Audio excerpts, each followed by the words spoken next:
Hello. Last week ನಾನು pre mature ejaculation ಬಗ್ಗೆ ಮಾತಾಡಿದ್ದೆ. ಈ ವೀಕ್ ನಾನು ನಿಮಗೆ ಇರೆಕ್ಟೈಲ್ ಡಿಸ್ಫಂಕ್ಷನ್ ಬಗ್ಗೆ ಮಾತಾಡ್ತಾ ಇದ್ದೆ. ಇರೆಕ್ಟೈಲ್ ಡಿಸ್ಫಂಕ್ಷನ್ ಒಂದು condition, medical condition. Totally intercourse ಮಾಡಬೇಕಾದ್ರೆ ಪಿನೈಲ್ ಇರೆಕ್ಷನ್ನೇ ಇರೋದಿಲ್ಲ. ಪ್ರೀ ಮ್ಯಾಚ್ಯೂರ್ ಇಜಾಕ್ಯುಲೇಷನ್ ಇನ್ನೂ ಚೆನ್ನಾಗಿರುತ್ತೆ, ಯಾಕಂದರೆ ಅಲ್ಲಿ ಇರೆಕ್ಷನ್ ಆಗ್ತಾ ಇರುತ್ತೆ. ಆದರೆ ಈ ಪ್ರೀ ಮ್ಯಾಚ್ ಇಜಾಕ್ಯುಲೇಷನ್ ಬೇಗನೆ ಆಗುತ್ತೆ. ಅದರಲ್ಲಿ ಏನು ಸ್ಯಾಟಿಸ್ಫ್ಯಾಕ್ಷನ್ ಆದರೂ ಇದೆ, ಇರೆಕ್ಷನ್ ಇದೆ ಅಂತ ಹೇಳಿ. ಇಲ್ಲಿ ಇರೆಕ್ಷನ್ ಇರಲಾರ್ದು ಏನಾಗುತ್ತೆ, ಇದರಲ್ಲಿ ತುಂಬ ಸೆಕ್ಷುವಲ್ ಇಂಟರ್ಕೋರ್ಸ್ಗೆ ಪ್ರಾಬ್ಲಮ್ ಮಾಡ್ತಾ ಇದೆ. ಇದರಿಂದ ತುಂಬ ಡೈವರ್ಸ್ ಕೂಡ ಆಗ್ತಾ ಇದ್ದಾವೆ. ಸೊ ಇರೆಕ್ಟೈಲ್ ಡಿಸ್ಫಂಕ್ಷನ್ಗೆ ತುಂಬ ರೀಸನ್ ಇದೆ ಎದಕ್ಕೆ ಆಗ್ತಾ ಇದೆ ಅಂತ ಹೇಳಿ. ಇರೆಕ್ಟೈಲ್ ಡಿಸ್ಫಂಕ್ಷನ್ ಬಗ್ಗೆ ನಾನು ಮಾತಾಡೋಕ್ಕಿಂತ ಮುಂಚೆವಾಗಿ ನಾನು ಹೇಳ್ತೇನೆ, ನಾನು ಡಾಕ್ಟರ್ ಮಾಗಿ ಇದ್ದೀನಿ. ನಂದು ಯೂಟ್ಯೂಬ್ ಚಾನಲ್ ಇದೆ, doctor Magi's infertility and diabetic clinic. ನಂದು ಮೊಬೈಲ್ ನಂಬರ್ ಇದೆ 9448210466. ಸೊ ಇರೆಕ್ಟೈಲ್ ಡಿಸ್ಫಂಕ್ಷನ್ ಆಗ್ಲಿಕ್ಕೆ ಮೇಜರ್ ರೀಸನ್ ಏನಿದೆ ಅಂದರೆ ಸ್ಟ್ರೆಸ್, ಡಿಪ್ರೆಷನ್ ಆ್ಯಂಡ್ ಎಂಗ್ಸೈಟಿ. ತುಂಬ ಜನರಿಗೆ ಈ ಯಂಗ್ ಜನ್ರೇಷನ್ಗೆ ಸ್ಟ್ರೆಸ್ ಇದೆ, ಡಿಪ್ರೆಷನ್ ಇದೆ, ಎಂಗ್ಸೈಟಿ ಇದೆ. ಸೊ ಇವ್ರು ಏನು ಮಾಡಬೇಕು, ಇದಕ್ಕೆ ಎಂಗ್ಸೈಟಿ ಮತ್ತು ಡಿಪ್ರೆಷನ್ ಮತ್ತು ಸ್ಟ್ರೆಸ್ ಕಡಿಮೆ ನಾನು ಎಲ್ಲರಿಗೆ ಏನು ಹೇಳ್ತಾ ಇದ್ದೀನಿ, ವಾಕಿಂಗ್ ಜಾಸ್ತಿ ಮಾಡಿ, ಯೋಗ ಮಾಡಿ, ಎಕ್ಸರ್ಸೈಸ್ ಮಾಡಿ. ಆಮೇಲೆ ಏನು ಮಾಡಿ ಅಂದರೆ, ನೀವು ವೇಟ್ ರಿಡಕ್ಷನ್ ಯಾರು ಜಾಸ್ತಿ ಇದೆ ವೇಟ್ ರಿಡಕ್ಷನ್ ಮಾಡಿ. ಅದರಿಂದ ಎಷ್ಟೋ ಇರೆಕ್ಟೈಲ್ ಡಿಸ್ಫಂಕ್ಷನ್ ಪ್ರಾಬ್ಲಮ್ ಇದೆ ಎಲ್ಲ ಸಾಲ್ವ್ ಆಗಿಬಿಡುತ್ತೆ. ಇದ್ರ ಜೊತೆಯಲ್ಲಿ ತುಂಬ ಜನರಿಗೆ ನಾನು ನೋಡ್ತಾ ಇದ್ದೇನೆ, ಸ್ಟ್ರೆಸ್, ಆಂಗ್ಸೈಟಿ, ಡಿಪ್ರೆಷನ್ ಬಿಟ್ಟು ಹೈಪರ್ ಟೆನ್ಷನ್ ಒಂದು ರೀಸನ್. ಮೆಡಿಕಲ್ ಕಂಡೀಷನ್ ಅಂದರೆ ಬ್ಲಡ್ ಪ್ರೆಷರ್ ತುಂಬ ಜಾಸ್ತಿ ಇದೆ. ಬ್ಲಡ್ ಪ್ರೆಷರ್ ಜಾಸ್ತಿ ಇರೋದ್ರಿಂದ ಪಿನೈಲ್ ಏರಿಯಾಗೆ ಬ್ಲಡ್ ಸಪ್ಲೈ ಇರೋದಿಲ್ಲ, ಯಾಕೆಂದರೆ ಆರ್ಟರಿ ಎಲ್ಲ ಕ್ಲಾಗ್ ಆಗುತ್ತೆ, ಮಸಲ್ ರಿಲ್ಯಾಕ್ಸ್ ಆಗೋದಿಲ್ಲ ಪೆನಿಸ್ ರೀಸನ್ಗೆ. ಅಲ್ಲಿ ಬ್ಲಡ್ ಸಪ್ಲೈ ಆಗಲಾರ್ದಕ್ಕೆ ಅದೂ ಒಂದು ರೀಸನ್ ಇದೆ. ಬ್ಲಡ್ ಪ್ರೆಷರ್ ಜಾಸ್ತಿ ಇರೋದು ಅವ್ರಿಗೆ ಇರೆಕ್ಟೈಲ್ ಡಿಸ್ಫಂಕ್ಷನ್ ಇದೆ.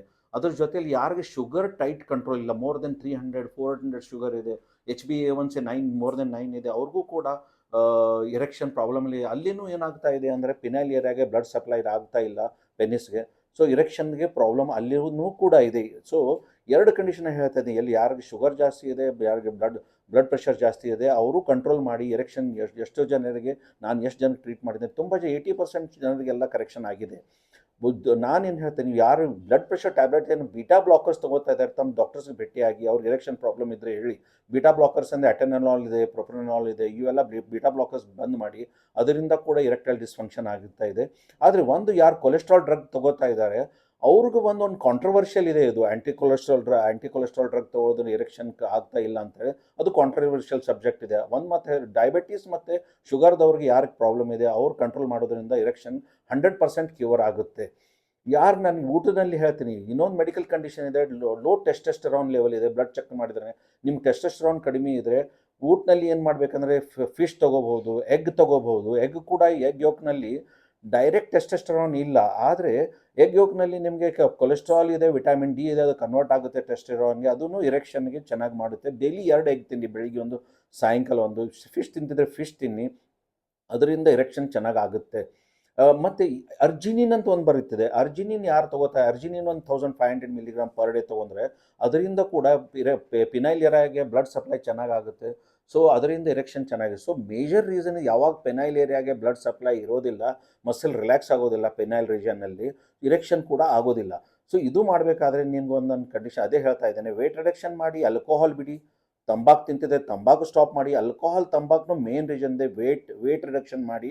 ಅದರ ಜೊತೆಯಲ್ಲಿ ಆ್ಯಂಟಿ ಡಿಪ್ರೆಷನ್ ಎಕ್ಸರ್ಸೈಸ್, ಯೋಗ ಜೊತೆಯಲ್ಲಿ ಸರ್ಟ್ರಲಿನ್ ಅದು ಅಂತ ನಾನು ಫ್ಲೂಕ್ಸಿಟಿನ್ ಟ್ಯಾಬ್ಲೆಟ್ ಹೇಳಿದ್ದೀನಿ, ಅದು ಬೇಕಾದ್ರೆ ಅಂಡರ್ ಗೈಡೆನ್ಸ್ ತೊಗೋಬಹುದು.